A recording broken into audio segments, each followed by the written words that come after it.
அனைவருக்கும் வணக்கம். இந்த இனிய கருத்தரங்கில் நம்ம பேச இருப்பது பார்த்திங்கன்னா வடமேற்கு வாஸ்து அப்படிங்கிற தலைப்பில் தான் நம்ம இன்றைக்கி பேச இருக்கிறோம். இந்த வடமேற்கு வாஸ்து அப்படிங்கிற தலைப்பில் நம்ம என்னென்ன விஷயங்களை சொல்ல போகிறோம் அப்படின்னு ஒரு சின்ன ஒரு சுருக்கம். அந்த வடமேற்கு வாஸ்துனுடைய திசைகள், அடுத்தபடியாக அதனுடைய தன்மைகளை பற்றி நம்ம சொல்ல போகிறோம். அடுத்தது அதனுடைய அதிபதிகள், அந்த வடமேற்கு திசையினுடைய அதிபதிகள், அதாவது வடக்கு அதிபதிகள், மேற்கு அதிபதிகள், அதேமாதிரி வடமேற்கு திசையினுடைய அதிபதிகள், அதனுடைய தன்மைகளை பற்றி நம்ம பேச போகிறோம். அதற்கு அடுத்தபடியாக பார்த்திங்கன்னா வடமேற்கு திசையினுடைய தன்மைகள், புரியுதுங்களா? அடுத்தது அதனுடைய சிறப்புகள் என்னென்ன சிறப்புகளை அந்த வடமேற்கு திசையானது பெற்றிருக்கிறது என்பது போன்ற விஷயத்தை பேச இருக்கிறோம். அடுத்தபடியாக அந்த வடமேற்கு திசையில் என்ன விஷயமான அறைகள் வர வேண்டும், என்ன விஷயமான பொருட்களை எங்கே வைக்க வேண்டும் என்பது போன்ற விஷயங்களை நாம் பேசுகிறோம். என்ன விஷயங்களை நாம் பேச இருக்கிறோம், என்ன அறைகளை அந்த இடத்துல அமைக்க இருக்கிறோம் என்பது போன்ற விஷயங்களை பேசுகிறோம். அதற்கு அடுத்தபடியாக பார்த்திங்கன்னா அந்த வடமேற்கு திசையில் வெளிப்புறத்தில், அதாவது நம்ம உள்பக்கத்தில் என்ன இருக்க வேண்டும், வெளிப்பக்கத்தில் என்ன இருக்க வேண்டும் என்பது போன்ற விஷயங்களையும் தெளிவுபடுத்த இருக்கின்றோம். அதற்கு அடுத்தபடியாக பார்த்திங்கன்னா அந்த திசையில் என்னென்ன விஷயங்கள் வரக்கூடாது, என்னென்ன அறைகள் வரக்கூடாது அப்படிங்கிற விஷயத்தை நம்ம பேச இருக்கிறோம். அதற்கு அடுத்தபடியாக பார்த்திங்கன்னா வடமேற்கு திசையினுடைய அந்த நீண்டிருக்கும் தன்மையினால் என்னென்ன பாதிப்புகள் வருகிறது என்பதையும் நம்ம தெளிவுபடுத்த இருக்கின்றோம். அதற்கு அடுத்தபடியாக பார்த்திங்கன்னா அந்த வடமேற்கு திசையில் தலைவாசல் எந்த திசையில் அமைக்க வேண்டும் என்பதையும் நம்ம அதில் தெளிவுபடுத்துகிறோம். அதற்கு அடுத்தபடியாக பார்த்திங்கன்னா தெருக்கூத்து அப்படிங்கிறது ரொம்ப ரொம்ப முக்கியம். அந்த தெருக்கூத்து எந்த திசையில் வந்தால் நல்லது கெட்டது என்பது போன்ற விஷயத்தையும் இதில் நம்ம தெளிவுபடுத்தி இருக்கின்றோம். அதே மாதிரி அதனுடைய பாதிப்புகள், அதாவது இந்த வடமேற்கு திசை கெட்டுவிட்டால் என்னென்ன பாதிப்புகளை ஒரு மனிதனுக்கு ஏற்படுத்தும் என்பது போன்ற விஷயத்தையும் இதில் நம்ம தெளிவுபடுத்தி இருக்கின்றோம். சரி, இந்த பாதிப்புகளிலிருந்து எப்படி மீள்வது, அல்லது அந்த வீட்டையே விட்டு விடுவதா அல்லது வேறு இடத்துக்கு மாற்றுவதா என்பது போன்ற விஷயங்களை அலசி ஆராயும் பொழுது அதற்குண்டான பரிகார முறைகளை பற்றி நம்ம இந்த தலைப்பிலே பேச இருக்கிறோம். புரியுதுங்களா? இப்போ இத்தனை விஷயங்களை நம்ம இந்த ஒரு அரை மணி நேரத்துக்கு ஒரு 3/4 மணி நேரத்துக்குள்ளாக நம்ம தெளிவுபடுத்தியிருக்கிறோம்.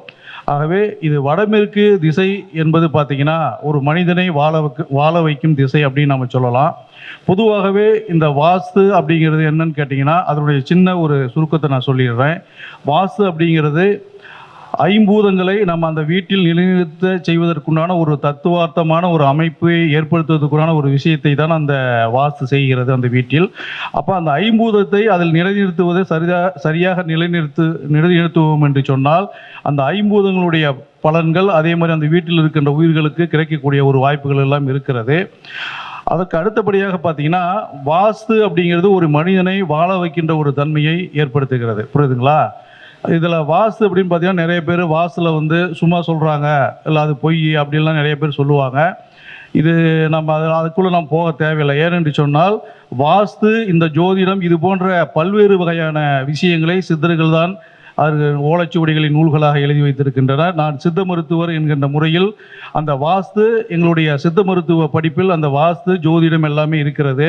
அப்போ இதில் வாஸ்து அப்படிங்கிறது என்ன சிறப்புகளை நமக்கு தருகிறது சொல்கிறது என்று சொன்னால், பொதுவாகவே ஒரு மனிதனுக்கு ஜோதிடம் முக்கியமானது, ரைட்டு. அந்த ஜோதிடம் என்பது அவருடைய பிறப்பால் அவருடைய அந்த பிறந்த நேரத்தை தேதியை வைத்து நாம் அந்த கட்டங்களை அமைத்து நம்ம அதற்கு பலன் சொல்கிறோம்.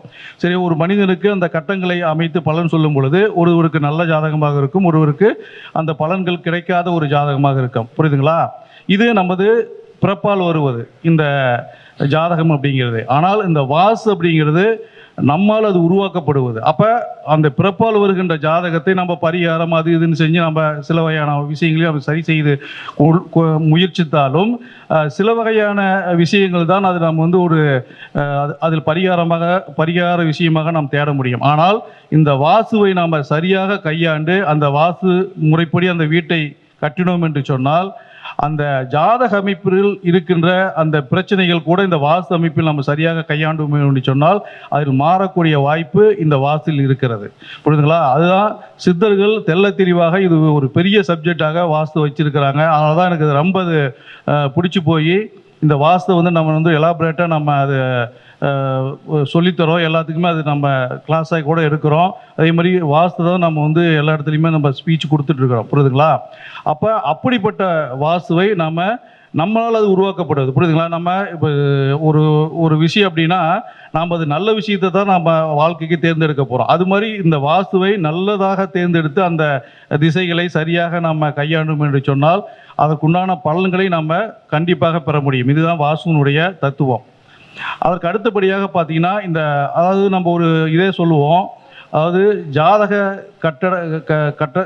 கட்டத்தை விட வாஸ்து கட்டிடம் நமக்கு வந்து சிறப்பானது அப்படின்னு நம்ம சொல்கிறோம். ஏன்னா ஜாதக கட்டம் உங்களுக்கு பிறப்பால் அமைவது ஏற்கனவே சொன்ன மாதிரி, வாஸ்து கட்டிடம் பார்த்தீங்கன்னா நம்மால் உருவாக்கப்படுவது. அப்போ நாம் தெளிவான வாழ்க்கையை நம்ம தேர்ந்தெடுத்து கொள்ளலாம்.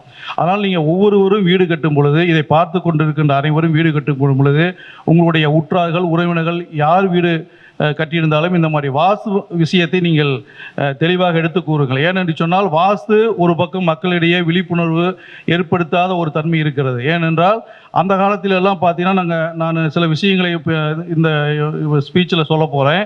அப்போ நமது முன்னோர்கள் வாஸ்து குறைபாடுகள் உள்ள பிரச்சனைகளுக்கு பரிகாரமாக சில வகையான விஷயங்களை செய்து வந்தனர். அது நம்ம வாஸ்து பரிகாரம் நமக்கு தெரியாமே செஞ்சிட்டு இருந்தாங்க. ஆனால் அது நம்ம உண்மையிலேயே அது வந்து வாஸ்து பரிகாரம் தான் அந்த முன்னோர்கள் செஞ்சாங்க. ஆனால் இப்போ எல்லாமே அந்த விஷயத்தை நமது மக்கள் செய்வதில்லை. அதனால தான் இப்போ இவ்வளவு பிரச்சனைகள் வருவதற்குண்டான காரணம், நோய்கள் வருவதற்குண்டான காரணம் எல்லாம் இந்த குறைபாடுகளின் விளைவாகத்தான் ஏற்படுகிறது அப்படின்னு நம்ம தெளிவாக கூறலாம். புரியுதுங்களா? அதற்கு அடுத்தபடியாக பார்த்தீங்கன்னா இந்த வடமேற்கு திசையினுடைய தன்மைகள் அப்படின்னு பார்க்கும் பொழுது, இந்த வடமேற்கு திசையினுடைய தன்மைகள் அப்படின்னாவே இது வந்து வாயு மூலை அப்படின்னு நம்ம சொல்கிறோம். இது ஐம்பூதங்களில் காற்று தத்துவம் இருக்கின்ற ஒரு இடம். புரியுதுங்களா? அப்போ காற்று உங்களுக்கு பார்த்தீங்கன்னா தென்றலையும் தரும், புயலையும் தரும். அப்போ நம்ம அதை கையாளுகின்ற முறையில் கையாண்டோமே என்று சொன்னால் அந்த வாயு மூலையானது உங்களுக்கு தென்றல் போல இதமான ஒரு வாழ்க்கையை உங்களுக்கு கொடுக்கும். புரியுதுங்களா? வெற்றிகரமான ஒரு வாழ்க்கையை கொடுக்கும். இல்லை நீங்கள் கையாளுகின்ற விதம் வந்து மாறி போகின்ற சொன்னால் புயல் போன்ற ஒரு வாழ்க்கையும் உங்களுக்கு கிடைக்கும். புரியுதுங்களா? புயல் எந்த மாதிரியான சேதாரத்தை ஏற்படுத்தும் என்று நமக்கு அனைவருக்குமே தெரியும். அப்போ நம்ம அந்த காற்றை நம்ம தென்றலாக மாற்றுகிறோமா அல்லது புயலாக மாற்றுகிறோமா என்பது நமது கையில் இருக்கிறது. புரியுதுங்களா? இது ரொம்ப ரொம்ப முக்கியமான விஷயம். அப்போ இந்த காற்று உழவுகின்ற திசை, காற்று இருக்கின்ற அந்த தத்துவத்தினுடைய அந்த மூளை வடமேற்கு மூளை. அப்போ அந்த காற்று எப்படி வேகமாக அடித்து கொண்டிருக்கின்றதோ அதுபோல இந்த வடமேற்கு திசை வடமேற்கு இருக்கின்ற அந்த திசையில் பார்த்தீங்கன்னா உங்களுக்கு வியாபார விஷயமான அறைகளோ அல்லது அந்த இடத்துல நம்ம சில வகையான விஷயங்களை அதாவது ஸ்டோர் ரூமாகவோ வைத்திருக்கும் பொழுது மிகப்பெரிய வெற்றி அடையக்கூடிய ஒரு வாய்ப்புகள் எல்லாம் இந்த வடமேற்கு மூலையில் நமக்கு கிடைக்கிறது. இதுதான் மிக மிக முக்கியமானது. இதனுடைய தன்மைகள் இதுதான். புரியுதுங்களா? அதற்கு அடுத்தபடியாக பார்த்தீங்கன்னா இந்த வடமேற்கு திசையினுடைய சிறப்புகள் அப்படின்னு நாம் சொல்லும் பொழுது நம்ம ஏற்கனவே சொன்ன மாதிரி இந்த திசையை சரியான முறைகள் நாம் கையாண்ட வேண்டும் சொன்னால் செல்வ வளம் பெருகும். இதுதான் நம்ம அரசனையும் ஆண்டியாக்கும், ஆண்டியையும் அரசனாக்குன்னு ஒரு பழமொழி காலங்காலமாக சொல்லிட்டு இருக்கிறோம். புரியுதுங்களா? அப்போ இது வியாபாரத்தை பெருக்கக்கூடிய ஒரு திசையாக இந்த திசை இருக்கிறது. அதற்கு அடுத்தபடியாக பார்த்தீங்கன்னா பெண்களுடைய கல்வி வளர்ச்சி முன்னேற்றம் இதை தருகின்ற ஒரு திசையாக இந்த வடமேற்கு மூலை இருக்கிறது. அப்புறம் அதற்கு அடுத்தபடியாக பார்த்தீங்கன்னா கணவன் மனைவியிடையே ஒரு அந்யோன்யத்தை ஏற்படுத்துகின்ற ஒரு தன்மை. அது மட்டும் இல்லாமல் கணவன் மனைவியிலேயே ஒரு மனக்கசப்பு இல்லாத ஒரு வாழ்க்கை தருகின்ற ஒரு திசையாக இந்த வடமேற்கு திசையானது இருக்கிறது. அப்போ இதனுடைய சிறப்புகள் அப்படி நம்ம இதில் பார்க்கும் பொழுது இதை நம்ம கையாளும் பொழுது இந்த அடுத்து பக்கத்தில் சண்டை, கோர்ட்டு, வம்பு, தும்பு இது மாதிரியான பிரச்சனைகள் வந்து வருவதற்குண்டான வாய்ப்புகளே இல்லாமல் போகிறது. சரி, இதெல்லாம் பண்ணோம்னா இதெல்லாம் வருமானு கேட்டால் கண்டிப்பாக வரும். இதுதான் அதனுடைய வடமேற்கு திசையினுடைய சிறப்புகள். புரியுதுங்களா? அப்போ சரி, வீடியோ போட்டு பார்த்துக்கலாம். சரிங்க, சரி, ஓகே. அதனால் வடமேற்கு திசை அப்படிங்கிறது பார்த்தீங்கன்னா இதுதான் அதனுடைய தன்மை. முக்கியமாக இந்த பெண்களுடைய முன்னேற்றத்துக்கு இந்த வடமேற்கு திசை நமக்கு உதவுகிறது. அதே மாதிரி அந்த குடும்பத்தில் இருக்கின்ற தலைவனுடைய பொருளாதாரத்தை மேம்படுத்துகின்ற ஒரு தன்மைக்கும் இந்த வடமேற்கு திசையானது இருக்கின்றது. ஆகவே இந்த வடமேற்கினுடைய திசையினுடைய சிறப்புகள் இதுதான். அதற்கு அடுத்தபடியாக பார்த்தீங்கன்னா இந்த திசைகளில் என்ன மாதிரியான அறைகள் நம்ம வரலாம், எந்த அறைகள் வரக்கூடாது அப்படின்னு பொதுவாக பார்க்கும் பொழுது இது உள்பக்கம் வெளிப்பக்கம் அப்படின்னு நம்ம ரெண்டாக பிரிக்கிறோம். உள்பக்கம், அந்த வீட்டுக்கு உள்பக்கம் பார்த்தீங்கன்னா மேக்சிமம் இது வந்து அதாவது மாஸ்டர் பெட்ரூம் அமைக்கக்கூடாது. அதாவது அடுத்த அடிஷ்னல் பெட்ரூமாக நம்ம அமைச்சிக்கலாம். அதே மாதிரி குழந்தைகள் வந்து படிக்கின்ற அறை, விளையாடுகின்ற அறை அது மாதிரி வச்சுக்கலாம். அதே மாதிரி ஸ்டோர் ரூமாக வச்சுக்கலாம். அதே மாதிரி வைக்கோல் இந்த மாதிரி நெல் இதை சேகரித்து வைக்கின்ற ஒரு அறையாகவும் அதை வைத்து கொள்ளலாம். அப்புறம் மேற்கு தெற்கு பார்த்த வீடுகளில் தென்கிழக்கு மூலையில் நீங்கள் அதாவது கிச்சன் அமைக்க முடியல அப்படின்னா இந்த வடமேற்கு மூலையில் நம்ம கிச்சன் அமைச்சிக்கலாம். அதே மாதிரி டாய்லெட், பாத்ரூம் இந்த இடத்துல நம்ம கட்டிக்கலாம். ஆனால் எந்த காரணத்து கொண்டும் உள் பகுதியில் படிக்கட்டு வரக்கூடாது. அதாவது ஸ்டார்கேஸ் என்று சொல்லப்படுகின்ற அந்த மேல் மாடி படிக்கட்டில் இந்த பக்கம் வரக்கூடாதுங்க. அதற்கு அடுத்தபடியாக பார்த்தீங்கன்னா இந்த திசையில் உங்களுக்கு என்னென்ன விஷயங்களை நம்ம செயல்படுத்தலாம் அப்படின்னு பார்க்கும் பொழுது ஹால் அமைச்சிக்கலாம். புரியுதுங்களா? ஹால் அதாவது மாதிரி விசிட்டர்ஸ் ரூம் மாதிரி செட் பண்ணிக்கலாம்.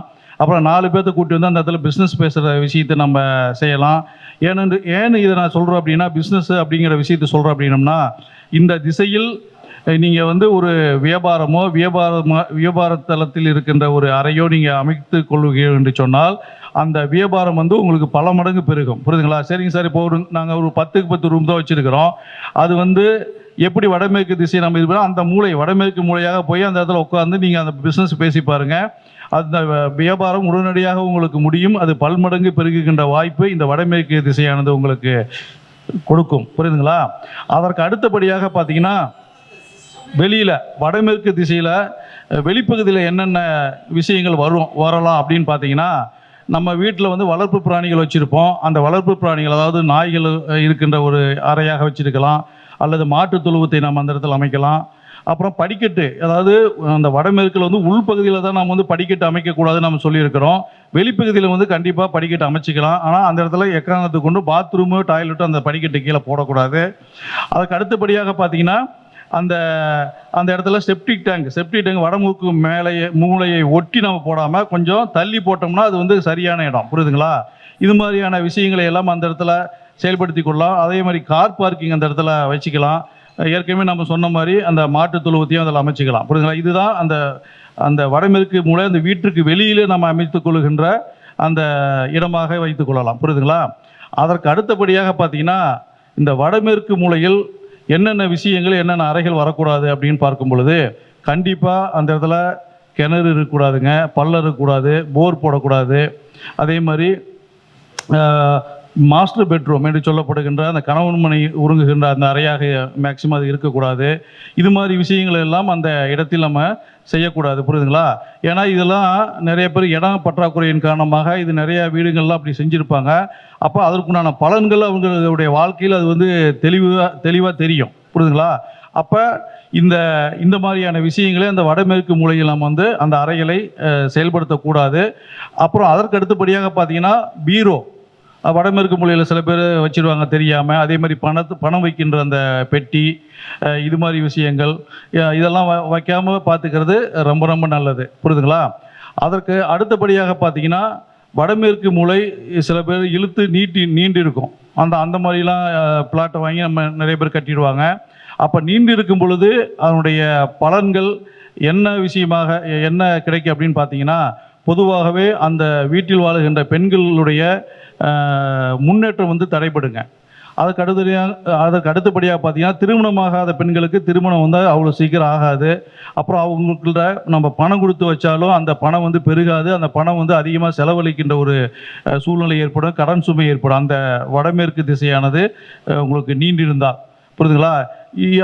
அதற்கு அடுத்தபடியாக பார்த்தீங்கன்னா தலைவாசல் அப்படிங்கும் பொழுது நம்ம மேற்கு பார்த்த வீட்டுக்கு வடமேற்கு திசையில் நம்ம தலைவாசல் வச்சா அது 100% நல்லது. அதில் எந்த பிரச்சனையும் கிடையாது. ஆனால் சில பேர் என்ன பண்ணுவாங்க அப்படின்னா, வடமேற்கு சைடு அந்த திசையை ஒட்டி வடக்கு பக்கம் இருக்குது பார்த்தீங்களா, அந்த பக்கம் அதாவது வடக்கு வாயு மூலைன்னு சொல்லுவாங்க. அதாவது வடக்கு சைடு இருக்குன்னா அந்த வடமேற்கு மூலையை ஒட்டி சில பேர் தெரியாமல் வச்சுருவாங்க. அப்படி வைக்கும் பொழுது அவர்களுக்கு கோர்ட்டு கேஸு இது மாதிரியான பிரச்சனைகள், அதே மாதிரி அக்கம் பக்கத்தாரிடம் சுமூகமான உறவு இருக்காது. உறவினர்களுடைய வந்து பகைமை உணர்வு மேலோங்கி இருக்கும், கடன் சுமை கூடும், இந்த மாதிரியான விஷயங்கள் எல்லாம் இருக்கிறது. அதற்காக நம்ம அந்த தலைவாசல் அப்படிங்கிற விஷயத்த வடக்கு வாயு பக்கம் வைக்காம மேற்கு வாயு பக்கம் வச்சா ரொம்ப நல்லது. அதாவது மேற்கு பார்த்த வீட்டுக்கு மட்டும்தான் இது வந்து சிறப்பாக இருக்கும். வடக்கு பார்த்த வீட்டுக்கு அந்த இடத்துல வடகிழக்கு சைடு தான் அந்த ராஜநிலை வாசலை நம்ம வந்து வைக்கணும். புரியுதுங்களா? அதற்கு அடுத்தபடியாக பார்த்தீங்கன்னா தெருக்குத்து அப்படின்னு நம்ம சொல்லும் பொழுது பொதுவாகவே தெருக்குத்துனால நிறைய பேர் அந்த வீட்டை விற்றுட்டு வெளியில் போகக்கூடிய ஒரு சூழ்நிலையெல்லாம் இருக்குது.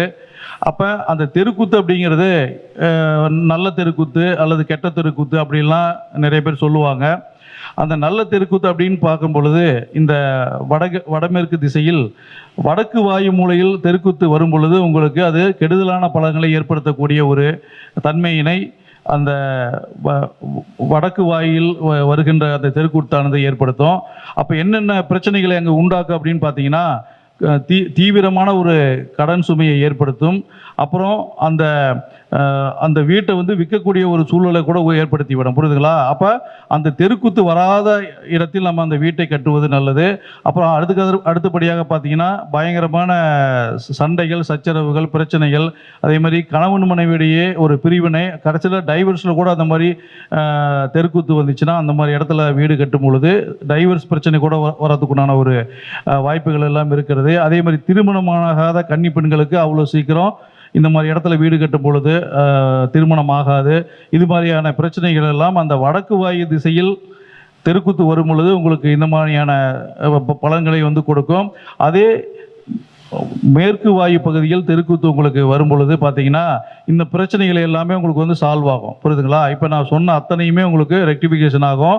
அப்புறம் அதற்கு அடுத்தபடியாக வியாபாரமாக அந்த வீட்டில் நடத்துகின்ற அந்த தொழில்கள் எல்லாம் மென்மேலும் சிறப்புற ஒரு வாய்ப்பு அந்த மேற்கு வாயு மூலையில் வருகின்ற அந்த தெருக்கூத்தினால் ஏற்படும். அந்த தெருக்கூத்து உங்களுக்கு வந்து சிறப்பான தெருக்கூத்து. புரியுதுங்களா? இப்போ இப்படி நாம் பார்க்கும் பொழுது இந்த தெருக்கூத்து அப்படிங்கிறது மிக மிக ஒரு முக்கியமான ஒரு விஷயம். சில பேர் இது தெரியாமல் வாங்கிடுவாங்க.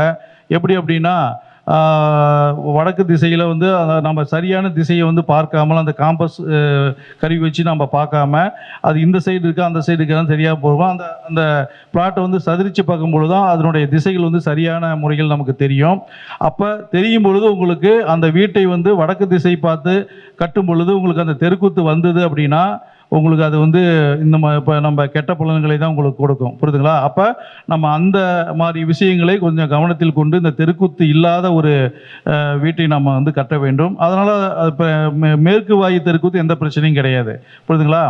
அதற்கு அடுத்தபடியாக பார்த்தீங்கன்னா இதில் இன்னும் ஒரு சிறப்பு என்னன்னு கேட்டிங்கன்னா வடமேற்கு திசையில் பெரும்பாலும் இந்த பெண்களுடைய முன்னேற்றத்துக்கு உதவுது அப்படின்னு நம்ம சொன்னோம் இல்லைங்களா? அது மாதிரி சில இடத்துல பார்த்தீங்கன்னா திருமணமாகாத பெண்கள் இருப்பாங்க. அப்போ அந்த திருமணமாகாத பெண்களுக்கு இந்த வடமேற்கு மூலையில் வந்து நம்ம பெட்ரூம் அமைச்சு நம்ம கொடுக்குறோன்னு வச்சிங்களேன், அவங்கள அங்கே வந்து அதை பயன்படுத்த சொல்லணுங்க. அப்போ பயன்படுத்த சொல்லும் பொழுது அந்த திருமணமாகாத அந்த பெண்களுக்கு விரைவில் திருமணம் நடக்கக்கூடிய ஒரு வாய்ப்புகள் எல்லாம் இருக்கிறது. அந்த சிறப்பு இந்த இதுக்கு இருக்குது. புரியுதுங்களா? நாம் சொல்லுவது பார்த்தீங்கன்னா மாஸ்டர் பெட்ரூம் தான் அந்த இடத்துல கட்டக்கூடாதுன்னு நம்ம ஏற்கனவே சொல்லியிருக்கிறோம். ஆனால் இது மாதிரியான செகண்ட் பெட்ரூம், அடிஷ்னல் பெட்ரூம் இதெல்லாம் வந்து நம்ம அந்த இடத்துல கட்டிக்கலாம். அப்போ கட்டும் பொழுது இந்த விஷயத்துக்கு அது வந்து உதவும். புரியுதுங்களா?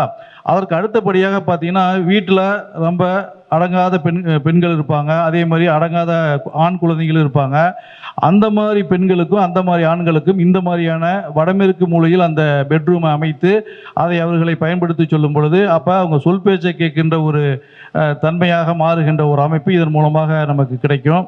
ஆகவே இதில் வடமேற்கு திசை ஒரு வல்லவனையும் வந்து சாதாரண மனிதனாக ஆக்கும், அதே மாதிரி சாதாரண மனிதனையும் வல்லவனாக ஆக்குகின்ற ஒரு தன்மை இந்த வடமேற்கு திசைக்கு இருக்கிறது.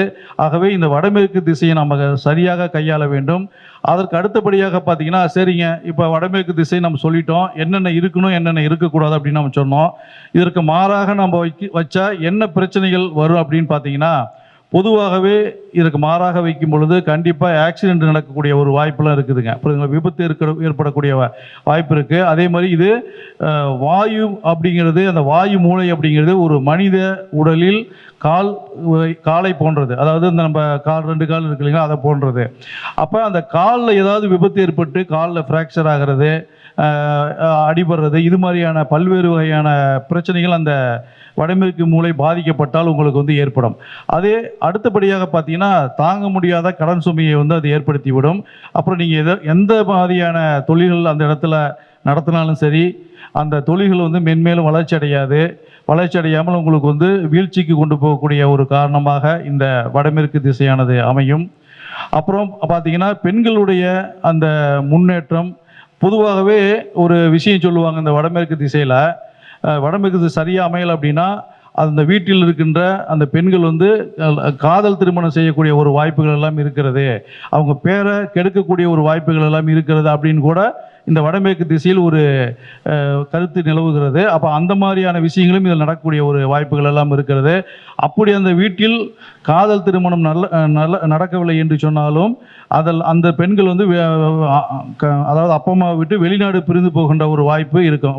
அதாவது வேலை காரணமாக கூட போகலாம், இல்லை வேறு காரணமாக கூட போகலாம், நல்ல விஷயமாக போகலாம், இல்லை கெட்ட விஷயமாக கூட போகலாம். புரியுதுங்களா? அப்போ இவ்வளவு பிரச்சனைகளை கொடுக்கக்கூடிய அந்த வடமேற்கு திசையை நம்ம சரியாக கையாளணும். வடமேற்கு திசைன்னு மட்டும் இல்லைங்க, ஒவ்வொரு திசையும் நாம் வந்து சரியாக கையாள வேண்டும். அப்போ அதற்குண்டான பலன்களை நாம் வந்து பெற முடியும். புரியுதுங்களா? அதுக்கு அடுத்தபடியாக பார்த்தீங்கன்னா, இந்த வடமேற்கு திசை நாம் சொல்கிறோம் இல்லைங்களா, அந்த வடமேற்கு திசை அப்படிங்கிறது இந்த வடக்கும் மேற்கும் சேர்ந்துகின்ற திசை தான் வடமேற்கு திசை. அப்போ இந்த வடக்கு பகுதியில் உங்களுக்கு அதிபதிகள் அப்படின்னு பார்த்தீங்கன்னா, நவகிரகத்தில் உங்களுடைய அதிபதி அப்படின்னு பார்க்கும் பொழுது குரு அங்கே வராரு வடக்கில். அதே மாதிரி பஞ்சபூத அதிபதி நாம் பார்க்கும் பொழுது அங்கே குபேரன் வராரு. அதே மாதிரி மேற்கு பகுதியில் நவக்கிரக அதிபதி அப்படின்னு பார்க்கும்போது சனி வராரு. அதே மாதிரி இந்த பஞ்சபூதங்களுடைய அதிபதி அப்படின்னு பார்க்கும் பொழுது வருண பகவான் வராருங்க. அதே மாதிரி வடமேற்கு மூலையினுடைய அதிபதி அப்படின்னு பார்க்கும் பொழுது கேது பகவான் வராரு. அதே மாதிரி அதுக்குண்டான ஐம்பூதங்களுடைய அதிபதி அப்படிங்கிறது வாயு பகவான் வராருங்க. பார்த்தீங்களா? அப்போ இந்த 6 கடவுள்களுடைய தன்மைகளை, அதனுடைய பலன்களை, குரு பற்றி உங்களுக்கு நல்லா தெரியும். அதே மாதிரி குபேரனை பற்றி உங்களுக்கு நல்லா தெரியும். அதே மாதிரி வருணன், சனி, கேது இவைகளை பற்றியெல்லாம் நமக்கு எல்லாமே தெரியும். புரியுதுங்களா? அப்போ தெரியும் பொழுது அந்த கிரகங்களுடைய நல்ல பலன்களை எல்லாம் நாம் பெறுவதற்கு இந்த வடமேற்கு மூலையை சரியான வகையில் நாம் வந்து கையாள வேண்டும். அப்படி கையாண்டால் தான் அதனுடைய பலன்களை வந்து நம்ம சரியான முறையில் நாம் வந்து பெற முடியும். புரியுதுங்களா? அப்போ இப்போ சொன்ன விஷயங்கள் எல்லாம் நம்ம சரி பண்ணிட்டோம் அப்படின்னாவே, சரியாக கட்டிட்டோம் அப்படின்னாவே, இந்த கடவுள்கள் எல்லாம் நமக்கு ஒரு நல்ல ஒரு வாழ்க்கையை வழங்கக்கூடிய ஒரு தன்மையை இந்த கடவுள்கள் எல்லாம் நமக்கு வழங்குவார்கள். சரி, இந்த மாதிரி பிரச்சனைகளுக்கு ஒரு வீடு வாங்கிட்டோம் இல்லை கட்டிட்டோம்னு வச்சிங்களேன் ஒரு உதாரணமாக, அப்போ அதுக்கு என்ன பண்ணலாம் அப்படின்னு பார்த்தீங்கன்னா, பரிகாரம் அப்படிங்கிறது நிறைய பரிகாரங்கள் இருக்கின்றது. ஆனால் நம்ம ஒரு சில பரிகாரத்தை பற்றி நம்ம சொல்லி முடிச்சிடலாம். பொதுவாகவே அந்த வடமேற்கு மூலையில் இந்த மாதிரி பாதிப்புகள் இருந்தால் அந்த வீட்டில் வந்து குடியிருக்காமல் வேறு இடத்துக்கு மாறுவது ரொம்ப ரொம்ப நல்லது. இல்லை நீங்கள் தெரியாதனமாக அந்த பிளாட்டை வாங்கிட்டீங்கன்னா அதை சேல் பண்ணுறது இன்னும் ரொம்ப ரொம்ப சிறந்தது. சரி, ஒன்றுமே சேலும் பண்ண முடியாது, இல்லை அங்கே வாழ்கிறதுக்கு உண்டான வாய்ப்புகள் ஏதாவது இருக்குது அப்படின்னு நீங்கள் கேட்டீங்க அப்படின்னா, அதற்கு அந்த வடமேற்கு மூலையில் நாம் வந்து தீபத்தை தினந்தோறும் வைத்து வழிபட்டு தியானம் செய்ய வேண்டும். தியானம் செய்யும் பொழுது அந்த வடமேற்கு திசைக்குண்டான பலன்கள் நாம் முழுவதுமாக பெறுவதற்குண்டான ஒரு வாய்ப்புகள் கிடைக்கும். இது வந்து ஒரு 100% பரிகாரமாக அமையாது. ஆனால் அந்த தற்சமயம் உங்களுக்கு அந்த இடத்தை விட்டு ஒரு மாறு இடம் கிடைக்கும் வரை உங்களுக்கு ஒரு சின்ன சின்ன விஷயங்களுக்கு உங்களுக்கு பரிகாரமாக இது இருக்குமே ஒழிய முழுவதுமான ஒரு விஷயங்களை இது வந்து கொடுக்காது. புரியுதுங்களா? அதற்கு அடுத்தபடியாக பார்த்தீங்கன்னா, இந்த விஜயவாடா பக்கத்தில் கனகதுர்க்கை அம்மன் கோயில் அப்படின்னு ஒரு கோயில் இருக்குது. அந்த கோயிலில் போயிட்டு சிறப்பு வழிபாடெலாம் நம்ம பண்ணலாம். ஏன்னா அங்கே வந்து நிறைய பிக் ஷாட்ஸ்லாம் வந்து அங்கே வந்து அடிக்கடி வழிபாடு பண்ணுவாங்க சில வகையான விஷயங்களுக்காக. அது வந்து ஒரு சிறப்பு வாய்ந்த கோயில் அப்படின்னு நம்ம சொல்கிறோம். அதற்கு அடுத்தபடியாக பார்த்தீங்கன்னா, நம்ம ஏற்கனவே சொன்னது போல் நமது முன்னோர்கள் தொன்று தொட்டு செய்து வந்த சில வகையான விஷயங்கள், பசுஞ்சாணம் தினந்தோறும் வாசலுக்கு தெளித்து வந்தாலும் இந்த மாதிரியான விஷயங்கள் வந்து நடக்காது. ஏன்னா இந்த பசுஞ்சாணம் செலுத்தல் சில விஷயங்களை சொல்கிறோம் பாருங்க, அது எல்லாமே நமது மூதாதையர்கள் வந்து தொன்று தொட்டு செய்து வந்தனர். அப்போல்லாம் வாஸ்து அப்படிங்கிற பிரச்சனை அப்படிலாம் கிடையாது. ஒரு ரூம் தான் இருப்பாங்க, ஒரு குடிசை வீடு இருக்குது, அப்படி தான் வாழ்ந்தாங்க. இல்லைன்னா ஓட்டு வீடு இருக்கும், மாட மாளிகை வீடுகள்லாம் அப்போ வந்து அதிகம் கிடையாது. அப்போ அந்த வீடுகளில் வந்து வாஸ்து நம்ம பார்க்கவே முடியாது. அப்போ பார்க்காத போது இந்த மாதிரி விஷயங்களை எல்லாம் அவர்கள் செய்யும் பொழுது அப்போ அந்த வாஸ்து பிரச்சனை அங்கே இருக்காது. பசுஞ்சாணம் தெளித்தல், அதே மாதிரி கோமியங்கள் தெளித்தல், அப்புறம் இந்த பூசணிக்காய் வந்து வாரந்தோறும் அல்லது அமாவாசை, பௌர்ணமி இந்த மாதிரியான தினங்களில் வந்து வைத்து வீட்டுக்கு வாசப்படியில் வைப்பது, இதெல்லாம் செஞ்சுட்டு வந்தாங்க. இப்போ யாருமே நம்ம செய்யறதில்ல, ஒன்லி ஆயுத பூஜைக்கு மட்டும் செய்கிறாங்க. அதே மாதிரி பசுஞ்சாணங்கிறது யாருக்குமே தெரியறதில்ல. அதை கையில் கரைச்சா வாசடிக்குன்னு சொல்லி இது யாருமே இப்போ பெண்கள்லாம் அது பண்ணுறது கிடையாது. சும்மா அந்த சாணி பவுடர் வாங்கி வந்து போட்டுட்டு இருக்கிறாங்க. அதனால் இது மாதிரியான விஷயங்கள் நமக்கு தெரியாமலேயே வாஸ்து பரிகாரங்களை நாம் செய்து கொள்ளணும். ஏன்னா சித்தர்கள்லாம் இதை சொல்லியிருக்கிறாங்க. வாஸ்து பரிகாரங்கள் அப்படிங்கிற தலைப்பின் கீழே இந்த கோமியம் தெளிப்பது, அதே மாதிரி இந்த மாதிரி சாம்பிராணி தூபங்கள் எல்லாம் பிடிப்பது. சாம்பிராணி தூபங்கள் பார்த்தீங்கன்னா இப்போ கம்ப்யூட்டர் சாம்பிராணி அப்படின்னு வச்சு அதனால் எந்த பிரயோஜனமும் கிடையாது. நம்ம கரி நெருப்பில் சுத்தமான சாம்பிராணி செஞ்சு போடணும். அப்படி இல்லைன்னா பூனைக்கல், குங்குளியம், பிளாக் சால்ட்டு, சீரகம், சோம்பு இது 4ஐயும் சேர்த்து அரைச்சி அதை போட்டு நம்ம தூப தீபங்கள் வாரத்துக்கு ஒரு நாள் பண்ணும்போது மொத்த வாஸ்து குறைபாடுகள் நீங்குவதற்குண்டான ஒரு வாய்ப்புகள் எல்லாம் இருக்கிறது என்று சித்தர்கள் சொல்லுகிறார்கள். இது மாதிரி நிறையா சின்ன சின்ன விஷயங்கள் தாங்க நம்மளால் அதை செஞ்சுட்டு வந்தோம். இப்போ அது வந்து செய்கிறது கிடையாது. அப்போ என்னென்ன அந்த விடுபட்ட விஷயங்களை, அதே மாதிரி எலும்பிச்சம்பழம், அந்த பச்சை மிளகா, கறித்துண்டுகள்லாம் வந்து வீட்டுக்கு வாசப்படலாம் வாரம் ஒரு தடவை மாற்றி அதை கட்டி வைப்பாங்க. அதுவும் வந்து வாஸ்து குறைபாட்டை போக்குவதற்குண்டான ஒரு விஷயமாகத்தான் இருக்கிறது. இப்படி பல விஷயங்களை சொல்லலாம். அதே மாதிரி அன்னதானம் வழங்குவது. அன்னதானம் வந்து இப்போ நம்ம வீட்டில் கெஸ்ட் வந்தாவே யாரும் சாப்பாடு போடுறதில்ல. ஆனால் அந்த காலத்தில் தெருவில் நடந்து போகிறவங்களுக்கே கூப்பிட்டு சாப்பாடு போடுவாங்க, திண்ணையில் உட்கார வச்சு வாப்பா அப்படின்ட்டு. அது ஒரு சிறப்பு. அது அன்னதானம் கொடுக்கும் பொழுது அது அந்த வீட்டில் எந்த விதமான வாஸ்து குறைபாடு இருந்தாலும் அது போகின்ற தன்மை இதெல்லாம் இருக்குது. புரியுதுங்களா? அப்போ அவர்கள் செய்த அந்த விஷயத்தை நாம் சரியாக கடைபிடித்தோம் என்று சொன்னால் இந்த வாஸ்து குறைபாடெல்லாம் இருக்காது. ஏன்னா பழமையை நாம் வந்து விட்டுட்டோம் நாகரிக உலகில். புரியுதுங்களா? இப்போ வந்து பழைய சோறு நம்ம சாப்பிட்டா கேவலம்னு சொல்லி ஒரு காலத்தில் கிண்டல் பண்ணிட்டு இருந்தாங்க. புரியுதுங்களா? ஒரு 25 வருஷம் 30 வருடங்களுக்கு முன்பு. ஆனால் இப்போ பழைய சோறை தேடி போகிறாங்க. பழைய சோறு செய்யவே நிறைய பேருக்கு தெரியுதில்ல. பழைய சோறு சாப்பாட்டில் தண்ணி ஊற்றினா பழைய சோறு, அவ்வளோதான், மேட்ரு முடிஞ்சு போச்சு. அதே சில பேருக்கு இப்போ தெரியுதில்ல. ஏன்னா அவங்க கடைசி பருக்கு வரைக்கும் சாயந்தரத்தோடய முடிச்சிடுறாங்க வேலையை. அப்போ பழைய சோறு மீதி ஆகாது. புரியுதுங்களா? அப்போ அதை தண்ணி ஊற்றுறதுக்கு சோறும் கிடையாது. அப்போ பழைய சோறு என்னன்னு கேட்டு ஹோட்டலில் போய் வாங்குறாங்க, இல்லைனா யூடியூப்பில் பார்க்குறாங்க எப்படி பழைய சோறு தயார் பண்ணுறது அப்படிங்கிற விஷயம்லாம் நடக்குது. இது மாதிரி ஒவ்வொரு விஷயத்தையும் நம்ம வந்து சொல்லிகிட்டே போகலாம். அப்போ நீங்கள் அந்த பழமை விஷயங்களில் நிறைய அறிவியல் இருக்கிறது. புரியுதுங்களா? அது ஜோதிடமாகட்டும், வாஸ்துவாகட்டும், அல்லது ஒரு உணவுப் பொருட்களாகட்டும், நம்ம மூதாதைகள் பயன்படுத்திய அத்தனை விஷயங்களாகட்டும், அது அனைத்திலுமே ஒரு அறிவியல் இருக்கிறது. அந்த அறிவியலை நாம் மீண்டும் மீண்டும் எடுத்து நம்ம பயன்படுத்துவோம் என்று சொன்னால் எந்த விதமான ஒரு நோய் நொடிகளும் இல்லாமல் செல்வ செழிப்போடும் அப்புறம் மனமகிழ்ச்சியோடும் வாழ்வதற்குண்டான ஒரு வாய்ப்புகள் எல்லாம் கிடைக்கும். ஆகவே இந்த வடமேற்கு வாஸ்து அவ்வளோ சிறப்பு வாய்ந்தது. இதை நீங்கள் வந்து சரியாக கடைபிடிக்க வேண்டும். அதாவது வாஸ்துங்கிறதே ஒரு சிறப்பு தான். புரியுதுங்களா? வாஸ்து அப்படிங்கிறது ஒரு அரிய பொக்கிஷம் அப்படின்னு நம்ம சொல்லலாம். நம்ம சித்தர்களுடைய பொக்கிஷம் அப்படின்னு சொல்லலாம். அதை நம்ம கரெக்டாக ஃபாலோ பண்ணோம்னா ஆட்டோமேட்டிக்காக உங்களுக்கு எல்லாமே கிடைக்கும். ஒரு மனிதனுக்குடைய வாழ்க்கை வந்து பொருளாதாரம், நோய் நொடி இல்லாத ஒரு வாழ்க்கை, மன மகிழ்ச்சி, இது 3 தான் முக்கியம் மனிதனுக்கு. இது 3மே ஒரு சேர கிடைக்கும். அப்போ ஆட்டோமேட்டிக்காக நீங்கள் இதெல்லாம் கடைபிடிங்க. இதே மாதிரி இன்னொரு நிகழ்ச்சியில் உங்களோடு மீண்டும் மீண்டும் உரையாட காத்திருக்கின்றேன். இந்த இனிய கருத்தரங்கில் எனக்கு இந்த வாய்ப்பை வழங்கிய நவசக்தி ஜோதிட குடும்பத்தினுடைய தலைவர் ஐயா வேலுசிவா அவர்களுக்கும், இங்கு பேச வந்திருக்கும் சிறப்பு பேச்சாளர்கள் அனைவருக்கும், இந்த பேச்சை நேரடியாகவும் யூடியூப் சேனல் வழியாகவும் கண்டு கொண்டிருக்கும் அன்பு பெரியோர்களுக்கும் எனது மனமார்ந்த நன்றியினும் வணக்கத்தையும் தெரிவித்துக் கொண்டு இத்துடன் விடைபெறுகின்றேன். நன்றி, வணக்கம். எனது பெயர் டாக்டர் பி. முருக கணபதி, சித்த மருத்துவர், படித்த சித்த மருத்துவர். என்னுடைய மொபைல் எண் வந்து பார்த்தீங்கன்னா 9514325454. நன்றி, வணக்கம்.